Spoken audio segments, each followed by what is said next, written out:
je vais démarrer l'enregistrement, bien sûr. Bien, bonjour à toutes et à tous. On va commencer par vous parler de la codification des lettres de l'alphabet, bien sûr, que l'on retrouve dans le grand jeu de Mademoiselle Lenormand. Je vous souhaite une agréable vidéo à toutes et à tous. Et donc là, si je fais cette vidéo, c'est qu'une personne sur YouTube m'a demandé quelles étaient la signification des lettres. Parce que dans plusieurs vidéos, j'expliquais la relation qu'il y a avec les lettres et les nombres, et leur signification, si vous voulez. En comparaison, bien sûr, avec le tarot de Marseille. Donc voilà, donc c'est l'objet de cette vidéo. Donc là, je publie en fait un live sur le grand jeu de Mademoiselle Lenormand, donc sur Facebook. Et en même temps, vous aurez à peu près la même vidéo, donc bien sûr avec les mêmes commentaires, mais avec d'autres images, sur YouTube. Comme ça, vous pourrez voir les tableaux que j'y aurai ajoutés. Voilà. Donc attendez, là je fais un gros plan. Donc on va commencer de suite, sans plus attendre. Donc là j'ai sorti le jeu, donc tout est mis dans l'ordre pour que ça soit plus simple pour moi. Donc je vous montre les cartes, là ici. Je ne sais pas si vous voyez bien. Voilà, très bien. Donc vous avez les cartes et je vais procéder à l'explication succincte et rapide, bien sûr.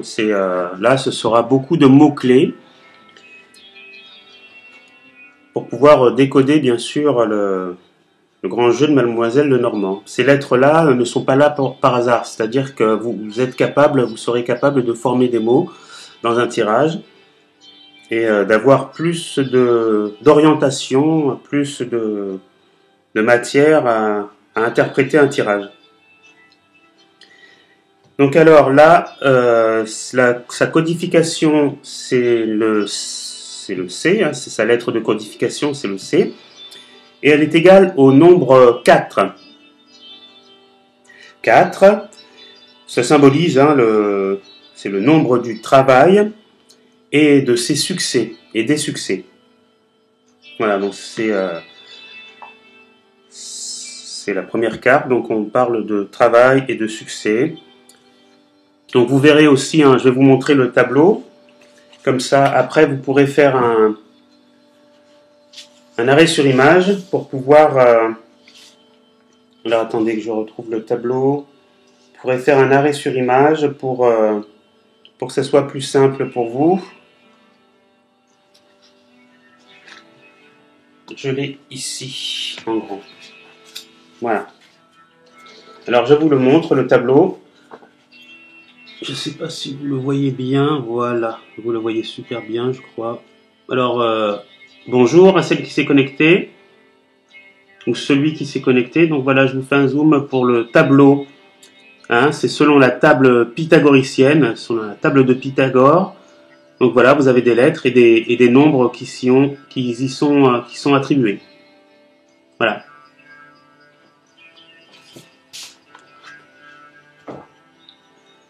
Donc on revient à la vidéo. Alors, on a C qui est égal à 4 et qui nous parle de travail et de succès. Voilà, ça c'est la première carte. Ensuite, on va passer à la deuxième carte. Je les ai mises dans l'ordre, ce sera beaucoup plus facile. Là, on a la lettre de codification qui est J, et elle est égale à la somme de 15. Donc on parle de réussite matérielle et d'argent.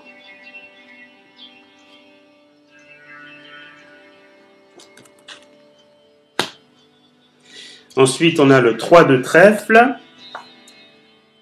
Sa lettre, c'est V, qui est égale à 9.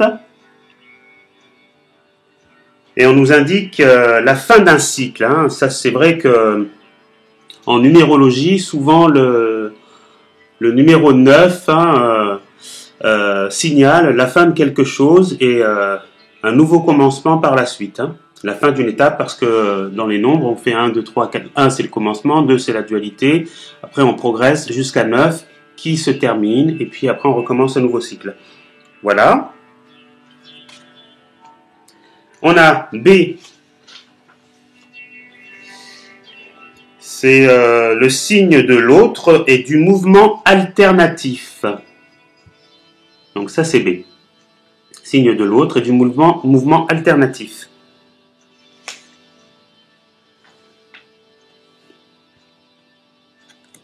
Après, vous avez T, qui est égal à 6. C'est le nombre du choix et aussi celui de l'amour. Le nombre du choix et aussi celui de l'amour.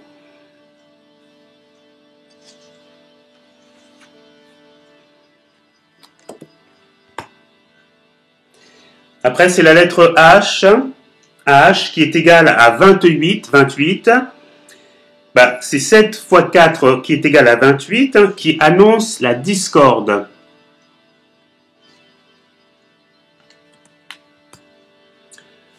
Nous avons la lettre G qui est égal à 10. C'est un nombre qui est toujours relié au cycle, au temps qui s'écoule et qui ne revient pas.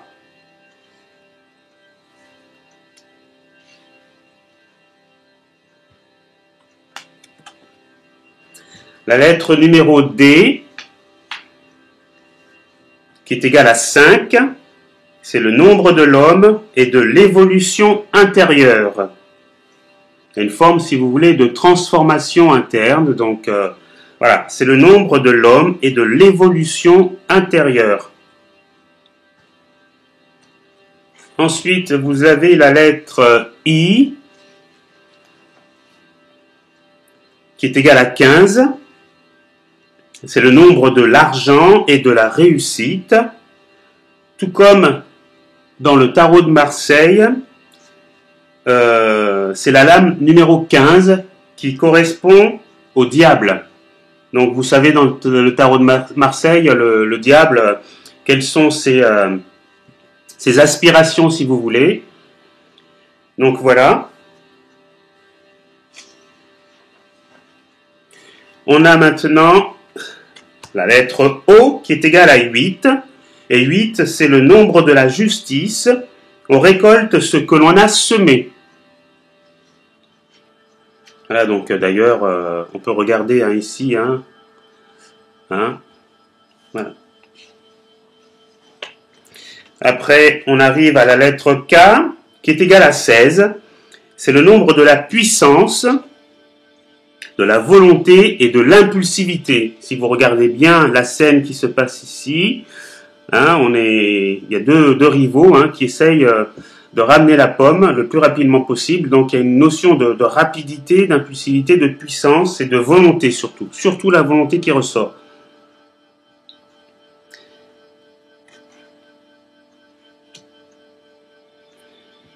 On a la lettre F qui est égale à 8. C'est le nombre qui marque le sens du discernement et de la justice. Après, on a la lettre G. La lettre G qui est égale à 10, nombre qui marque la fin des apparences. On a la lettre Z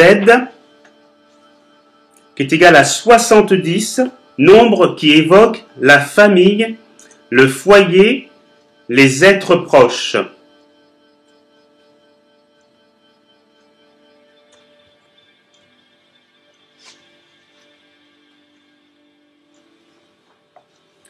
Après, on a la lettre Y qui est égale à 50. C'est le nombre de la transformation qui se prépare. Ensuite, nous avons la lettre F qui est égale à 8. C'est le nombre qui parle de fatalité et d'enchaînement malheureux.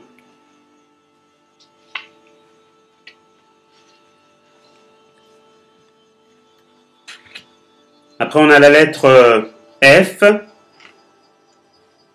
Alors, vous allez remarquer qu'elle est là 2 fois. Il y a des lettres qui sont là à plusieurs reprises, c'est normal, hein.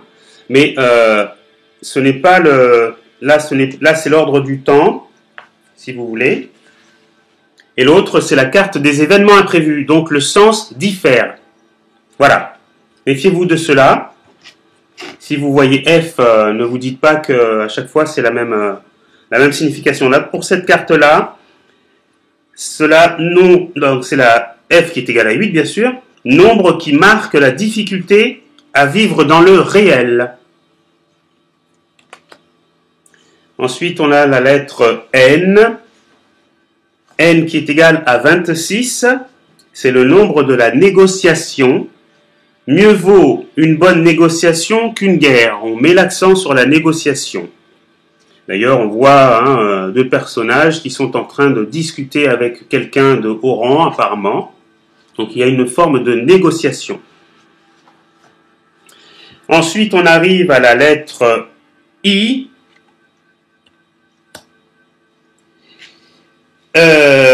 Cette lettre...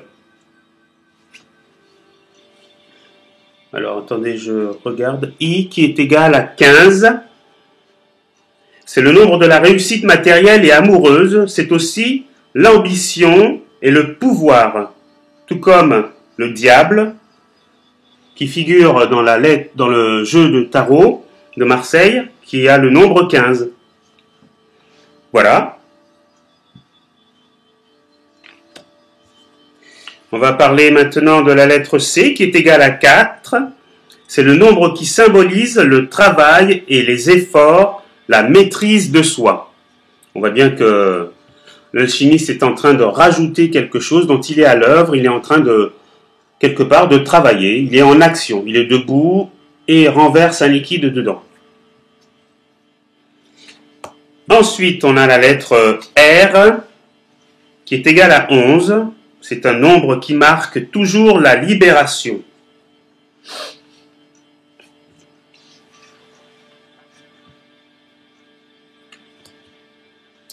Après, on arrive à la lettre P, qui est égale à 77.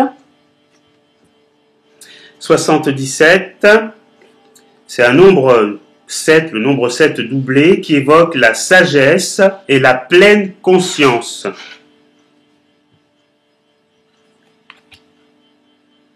La lettre E qui est égale à 3, nombre qui marque la concrétisation et la réalisation. Donc là, on voit l'alchimiste qui est en train d'admirer son œuvre.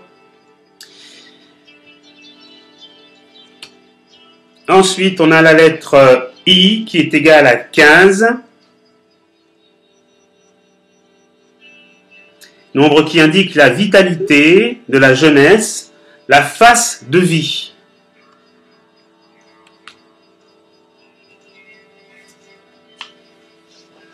On a la lettre E, encore une fois, qui est égale à 3, nombre qui indique le passage à l'action. On sort de la dualité. Je vous l'avais dit tout à l'heure, quand vous avez le nombre 2, c'est la dualité, l'association réunit 2 choses.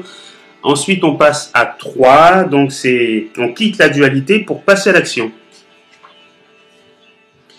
Ensuite, on a la lettre V qui est égale à 9, nombre qui marque la fin d'un cycle, je vous en avais parlé aussi tout à l'heure, et qui parle du temps infini et si présent.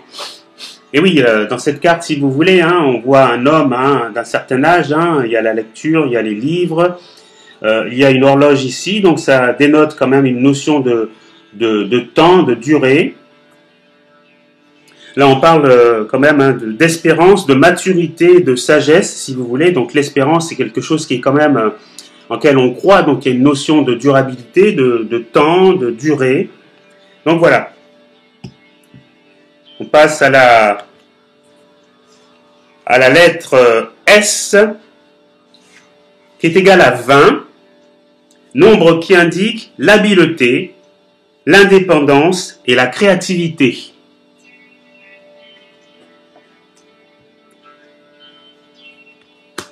La lettre P, qui est égal à 77. Alors, 77, hein, c'est le nombre qui nous ramène à 14, et 7 plus 7. Donc, et qui parle de douceur et de tendresse, tout comme la tempérance, excusez-moi, tout comme la tempérance, c'est la lame 13 du tarot de Marseille.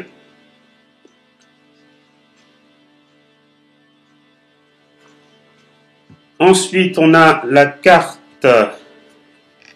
la lettre E, qui est égale à 3, nombre qui nous renvoie au signe zodiacal des Gémeaux.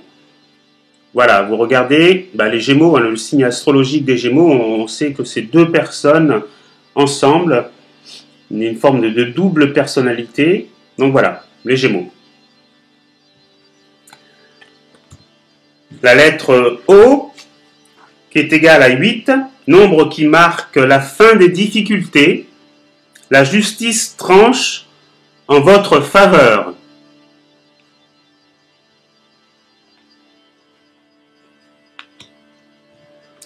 Ensuite, vous avez la lettre B, qui est égale à 2. Donc là, on reconnaît le scorpion, donc c'est le signe astrologique du scorpion. Donc le nombre qui nous renvoie au signe zodiacal du scorpion, comme je venais de dire, et qui symbolise la dualité et l'erreur qu'elle entraîne. Donc le 2, qui symbolise la dualité.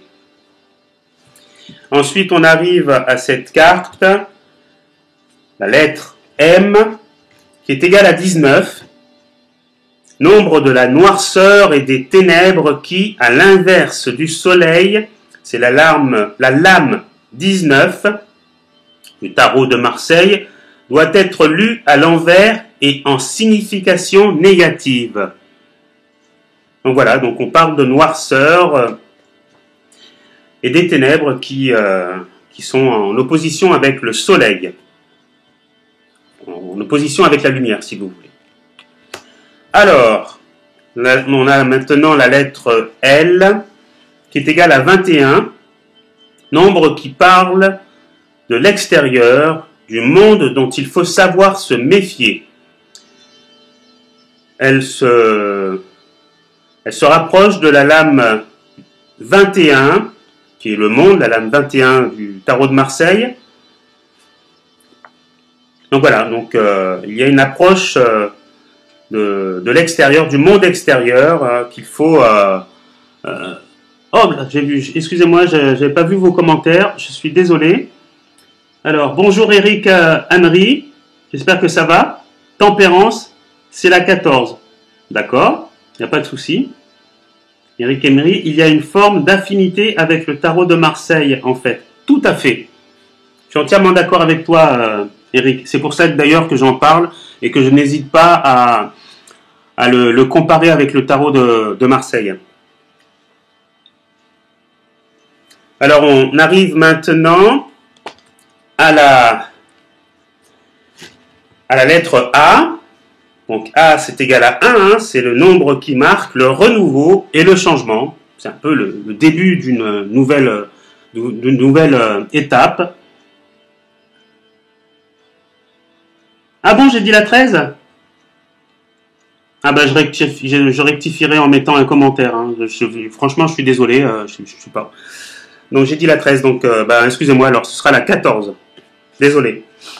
À mon avis, j'ai dû oublier un bâton parce que c'est écrit en chiffres romains, donc j'ai dû mal interpréter. Excusez-moi encore, c'est pas grave. Donc c'est la 14, tout à fait. Ensuite, on passe à la carte qui porte la lettre N. Donc c'est égal à 26, nombre qui marque les voyages lointains et agréables. Donc là, voilà, on le voit bien, on voit un navire avec une quantité de personnes au niveau de l'embarcation. Donc il y a des gens, on voit qu'il y a des gens qui arrivent, hein, ou alors c'est un navire qui vient, qui arrive, ou qui part, quoi, qui s'en va. Ensuite, on arrive à la lettre D qui est égale à 5, nombre déjà inscrit sur plusieurs cartes qui parle de changement et de moments à saisir pour évoluer. Je vais regarder en même temps vos commentaires. Ouais, ok, d'accord.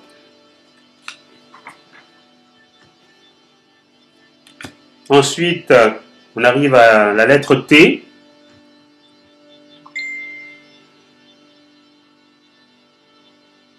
On arrive à la lettre T qui est égale à 6. C'est le nombre qui marque l'habileté et le savoir-faire.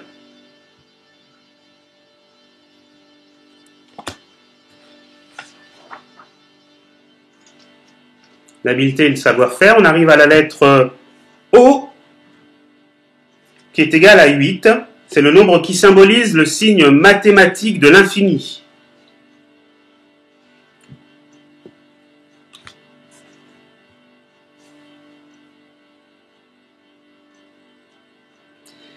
Après, on arrive à la lettre J qui est égale à 15. C'est le nombre qui représente le pouvoir et l'autorité.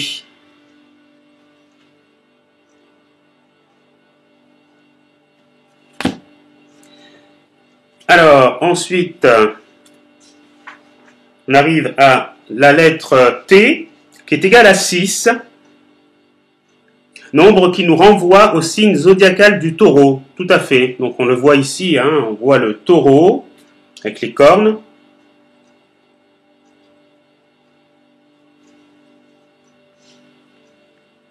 Donc là, une forme de mise en garde par rapport à vos pulsions, vos instincts. Donc là, on nous renvoie juste au niveau du signe zodiacal du taureau pour la lettre T qui est égale à 6. Ensuite, on a la lettre U qui est égale à 9. C'est le nombre qui exprime la sagesse et les conseils avisés. Donc là, on voit bien ici qu'une personne, ça ressemble un peu à un ermite qui sort de son genre de grotte, d'un endroit assez sombre, et qui est en train de discuter ici, où des personnes viennent le voir, on voit un groupe ici qui viennent le voir, donc ils sont en train de discuter. Alors là, il y a une forme de sagesse et de conseil avisé, si vous voulez. Après, on arrive à la lettre U, qui est égale à 9, nombre qui parle de fatigue et d'imprudence. Fatigue et d'imprudence.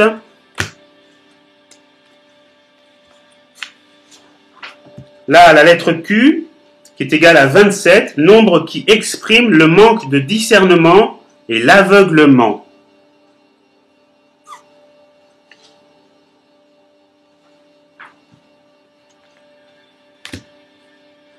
La lettre A, on l'a vu tout à l'heure, qui est égale à 1, et pour cette carte, nombre qui nous renvoie au signe zodiacal du Sagittaire, tout à fait, on voit bien la flèche ici, le Sagittaire, chaleureux, mais vélétaire. Là aussi, on arrive à la lettre R, qui est égale à 11, donc le nombre qui nous indique que force intérieure et force de caractère seront nécessaires. Tout à fait, ça c'est un rappel avec la guerre de Troie, la manière dont ils ont procédé pour les berner. Donc on parle de force intérieure et de force de caractère qui seront nécessaires, tout comme la force, c'est la lame 11 du tarot de Marseille.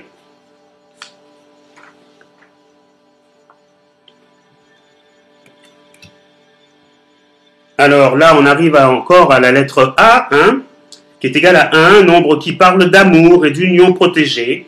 Une véritable alchimie se produit. Tout à fait, on voit l'alchimiste qui referme sa lampe philosophale et on voit la matière qui est en train de se former. Donc, il se réalise vraiment quelque chose. Donc là, on parle d'amour et une alchimie qui est en train de se produire. Donc,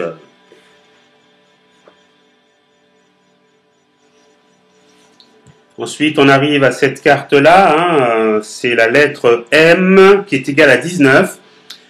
Le nombre de la tristesse et de la perte de lumière qui est à l'inverse du soleil, la lame 19 du tarot de Marseille, doit être lue à l'envers et en signification négative.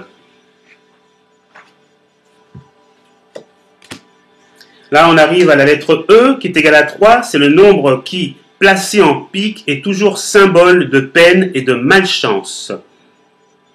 Donc là, on nous parle quand même de peine morale ou affective.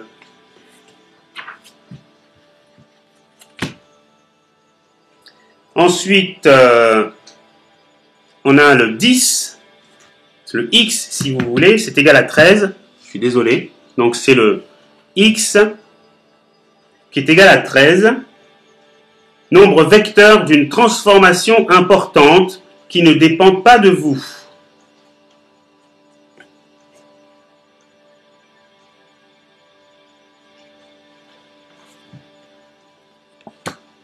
Ensuite, on arrive à la lettre L, qui est égale à 21. Ce nombre qui nous renvoie au signe zodiacal de la balance. Bien sûr, on le voit ici, hein, la balance dans les mains, entre ses mains. Que l'on dit hésitant, mais qui en fait cherche l'harmonie. Oui, quand on balance, hein, c'est clair qu'on hésite entre deux choses. Et là, on nous parle d'harmonie. Ensuite, on a la lettre U. La lettre U qui est égale à 9, c'est le nombre géomantique impair qui parle de deuil. Ensuite, on a la lettre S qui est égale à 20. C'est le nombre qui symbolise la sérénité, le discernement dans l'adversité. Là, on voit, hein, on a l'impression d'être...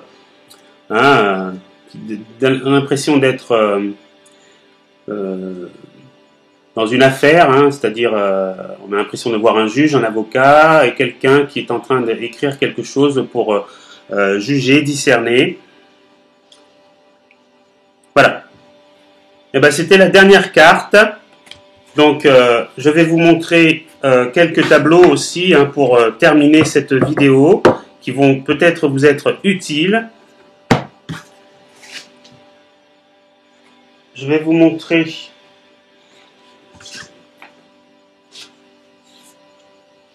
alors je vais en même temps sur la vidéo que je vais publier sur YouTube enchaîner avec l'autre tableau. Alors ça oui, on va en parler.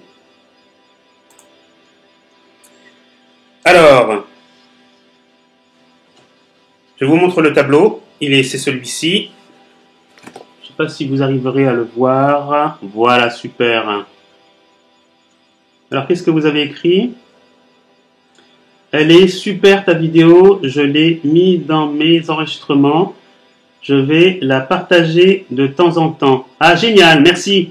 Sympa, ouais. Est-ce que tu peux montrer sur la vidéo la couverture de ton livre? Bien sûr, il n'y a pas de souci, oui. Il n'y a aucun problème, je vais vous montrer la couverture, mais j'avais fait une vidéo déjà où je montrais quelques livres que j'avais à ma disposition. Donc essaye de revoir un peu mes anciennes publications, tu vas voir, il y a une vidéo où je montre 3 voire 4 livres. Donc, mais en fait, mes informations, je ne les puise pas que dans un seul livre, il y a plusieurs livres parce que certains livres sont incomplets, donc... Ouais, je sais, ouais, parce qu'en fait... j'ai voulu, parce qu'en fait, tu regarderas sur YouTube, c'est la même vidéo exactement, et les photos, en fait, ce seront les mêmes, tu les verras mieux. D'accord? En fait, j'ai mis mon téléphone à l'envers pour pouvoir écrire un message si je peux, donc forcément, la vidéo est inversée. Je m'excuse, hein. Bon, je sais pas si vous arriverez à le voir, mais je vous montre quand même. Ou alors avec un miroir, l'effet miroir comme Léonard de Vinci. Donc voilà, je vous montre. Donc c'est le tableau du passé, présent, futur à travers le zodiaque. C'est-à-dire que en fonction des signes astrologiques qui sont à proximité, cela vous donnera une indication sur le temps. Donc par exemple, Verseau et Poisson ensemble, c'est le passé. Poisson et Bélier ensemble, c'est un passé proche. Bélier et Taureau ensemble, c'est le présent. Gémeaux et Cancer, c'est un futur proche. Lion et Vierge, c'est un futur proche. Balance et Scorpion, c'est un futur lointain. Sagittaire et Capricorne, c'est un futur très lointain ou un temps incertain. Voilà. Donc ça, c'est ce que je voulais vous montrer. C'est intéressant quand même à savoir. Et je vais vous montrer aussi autre chose. Voilà. Ok. Ça, c'est bon. Ça, je l'avais vu. Ça, oh là là, je sais pas ce qu'il me fait, mais c'est écran. Ok. Je vais essayer de retrouver l'image en question. Voilà, elle est là. Je vais faire un zoom. Tac. Hop, hop. Voilà. Super. Alors, ensuite, c'est le tableau de codification et ses mots-clés. Très important. Je vous montre ce tableau. Donc, il est clair que vous vous référerez à la vidéo qui va arriver sur YouTube dans quelques instants, parce que là, apparemment, c'est inversé, mais j'essaierai de réguler ce problème prochainement. C'est-à-dire que j'inverserai le téléphone, tout simplement. Je filmerai autrement. Donc là, je vous lis en même temps ce qu'il y a. Donc, c'est la codification de ces tableaux résulte probablement de l'alphabet, en fait. Par rapport à l'alphabet de Pythagore, vous obtiendrez, en fait, des nombres qui correspondront à des mots. C'est des mots-clés. Voilà. Pareil, vous verrez le tableau qui se trouve en dessous, celui-là, où chaque jour correspond à un nombre, chaque jour de la semaine. Et pareil, il y a aussi quelques planètes qui correspondent à un nombre. Voilà, donc par exemple, l'achat c'est 40, l'amant c'est 53, l'ami c'est 35, l'amour c'est 35, non c'est 47, l'argent c'est 57, l'avancement c'est 98, l'avocat c'est 27, le bien, bon je ne vais pas tous vous les lire, vous regarderez et vous reprendrez des notes, donc ou sur la chaîne YouTube, ou alors si vous arrivez à lire ce que vous voyez à l'écran, et le tableau aussi de valeur des jours de la semaine et des planètes correspondantes, vous le voyez ici, je vous le montre en plus gros, voilà. Donc le lundi c'est 52, mardi 54, mercredi 102, jeudi 31, vendredi 68, samedi 45, dimanche 106, la Lune, les planètes maintenant, la Lune 44, Mars 39, Mercure 114, Jupiter 73, Vénus 45 et Saturne 58. Alors vous allez me demander en fait, alors attendez, je suis en train, ouais c'est ça, tac. Vous allez me demander en fait comment vous obtenez ces résultats. Et ben ça ce sera l'objet d'une prochaine vidéo où je vous montrerai la manière dont vous ferez une réduction d'un nom et prénom pour obtenir en fait un nombre correspondant à un mot-clé. Voilà, donc je vous souhaite un agréable visionnage par la suite et puis on se retrouvera prochainement pour une nouvelle vidéo. Au revoir et à bientôt. Merci.